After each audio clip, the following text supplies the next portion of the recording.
Hello, this is Muhyiddin Tishish. I am a master's student, and today I'm going to present one of the most famous William Shakespeare's plays, Antony and Cleopatra. In this presentation, I will introduce this play and also I will try to summarize it and analyze it through the decorum rules. But before starting analyzing and even looking at Antony and Cleopatra play, we really need to understand what are the decorum principles and rules. And as we know that decorum principles have been established and theorized by Horace. And who is Horace? Horace is a Roman poet and satirist and the writer of the art of poetry. Horace is considered one of the pillars of the new classical theorist. To understand Horace theory, we should understand the time frame of his theory. As I have mentioned before that Horace is considered one of the classical theorists, but he is not the establisher of this school. We have Plato, who was considered the first theorist in the classical school, and also we have his student Aristotle. And as we are talking here about Horace, and this analysis will base on his theory, we first of all need to look at the classical school so we can understand the Horace decorum principles. Plato considers that the poetry and also any literal product should be served to instruct and to preach. He has always looked at poetry as a negative contributor. Instead, he considered like a constructor of the ideal world. He believed that poets are just contributing in spreading the negative feelings by their poems. And by looking at the negative uh, feelings, they are not helping people to reach to the ideal world. However, it's actually imbalance their reasoning. That's why Plato has actually framed the good uh, poem in a poem that instruct and preach for religious and ethical values. Well, Aristotle actually was partially agreeing with Plato in his point of view about the negative, about the ethical and the moral values of the poet and poetry. However, he disagrees or derailed a bit from his teacher Plato in how he looked at the negative emotions, and he considered them as purging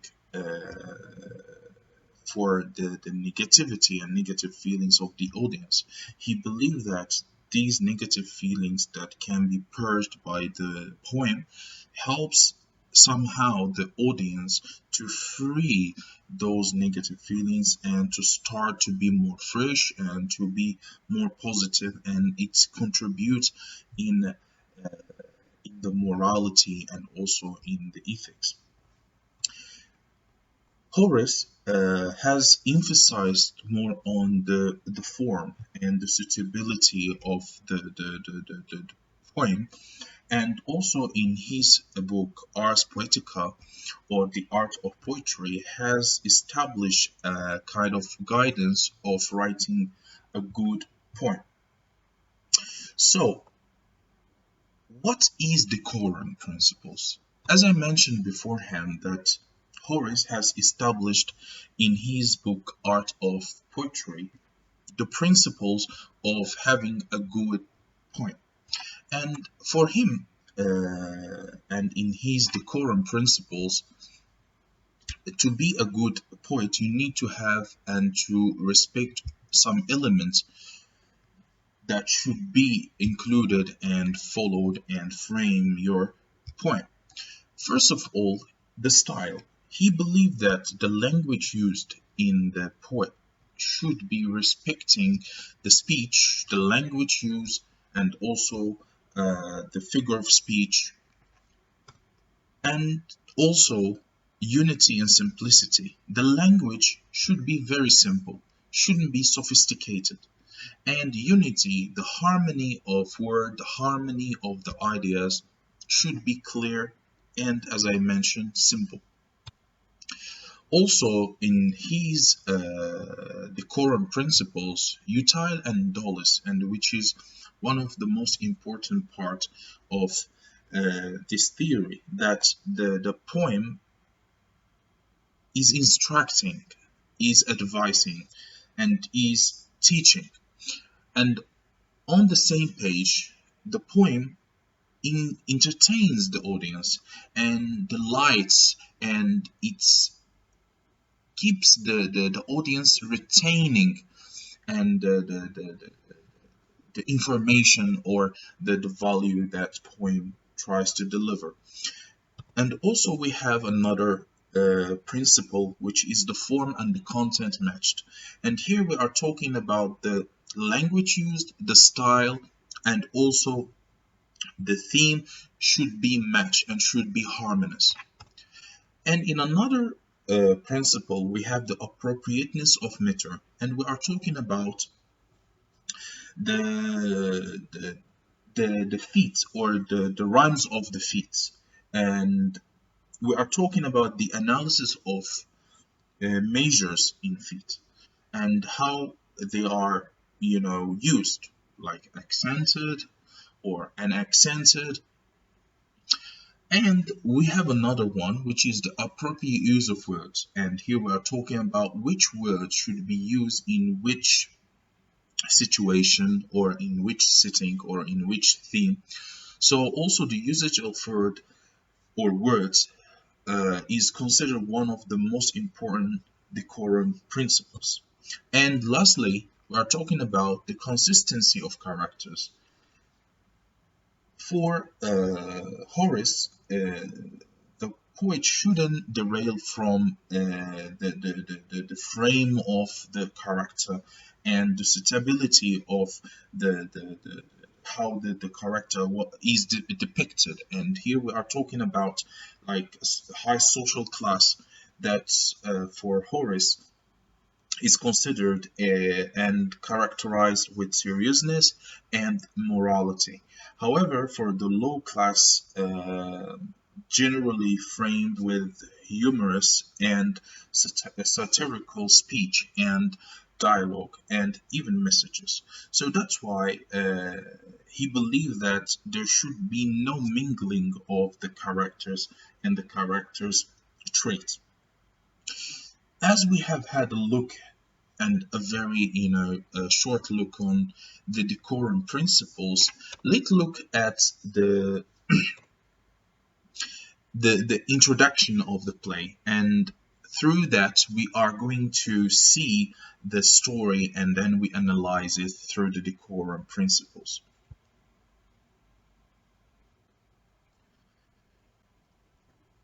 The introduction of the play, as I have mentioned before, it is Antony and Cleopatra play, and it was written by William Shakespeare, and William Shakespeare is one of the most famous English playwright and poet and actor, and he is one of the greatest writers in English and dramatist. Well, Antony and Cleopatra is a very unique and very deep play that it consists of five acts, and the Antony and Cleopatra play, it is about a love and duty conflict, and it is depicting the love story of a king and a queen. We are talking about Antony and Cleopatra, and this love that puts his throne and his alliance in danger.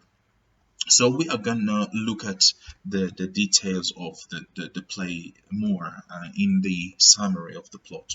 Well, um, as we are going to the summary of the plot, let's break it down into stages. We have the first stage of the play. We are talking about how Antony fell in love with Cleopatra. Well, Antony and I will was captivated in Egypt. However, he fell in love with Cleopatra and was one of the triumvirate that ruled the Roman Empire with Octavius and Lepidus, and these are members of the ruling community in the Roman Empire. The gossip spread in Rome gave rise to the dissension between Antony and Octavius, which his behavior was considered un-Roman because he was in love with the Queen of Egypt. Well, after a time, Antony has heard his wife Fulvia was died, and has affected him strongly, and also the danger of the collapse of his alliance with Octavius and Lepidus has forced him actually to return to Rome and leave Cleopatra. And actually, what made Cleopatra enraged and angry with Antony is the decision of Antony to get married with Octavia, who is the sister of Octavius, in the purpose of strengthening the alliance with him. Well, on the brink of another bloody war, actually with Pompey forces, Antony and Octavius managed to negotiate peace, and they, along Lepidus, feast Pompey in celebration. However, when Antony was asked to quell a rebellion by the Scythians, he has learned that Octavius has ignored the agreed peace treaty and hitting to Pompey for a war. Mark Antony enraged and sent Octavia back to Rome to act as a go-between so she can, stop her brother from launching and breaking out a war.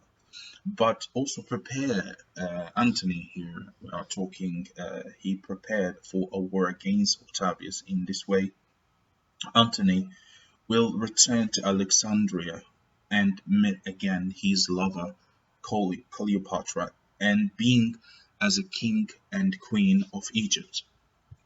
Well, this lead to a rift and to collapse of their alliance. And here I'm speaking about Antony and Octavius. Well, Antony, after he heard uh, this news, has decided to make a war against Antony and Cleopatra, and then against Egyptians. In the war, which will take place in the sea, Cleopatra will flee back to Egypt and left Antony alone, and by his own, he deserted his army and his soldiers, going back to Cleopatra. However, Cleopatra was angry with herself to retreat and being in shame. And secretly, Cleopatra made an agreement, a plan to cease fire and to make peace with Octavius in the expenses of Antony's life. When Antony learned this, sent a messenger to Cleopatra, telling her that he will win the second battle. Well, he lost all of them, and he lost the last and the decisive battle to decide to return to Cleopatra and die in her arms.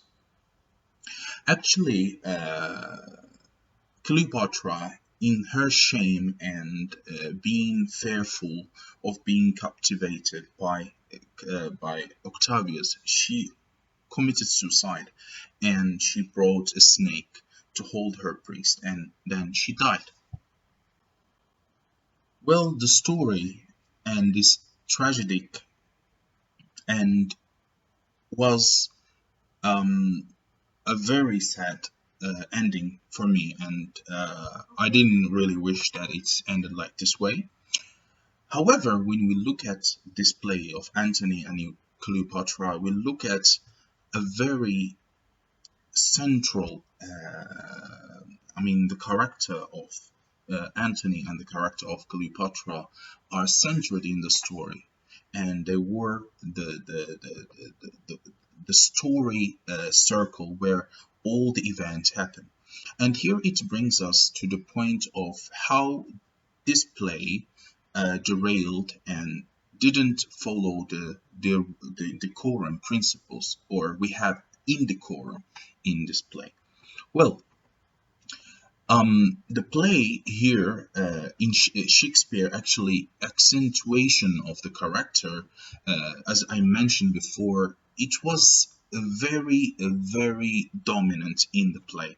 How the characters centralized rather than the epic, or what we call it the allegory.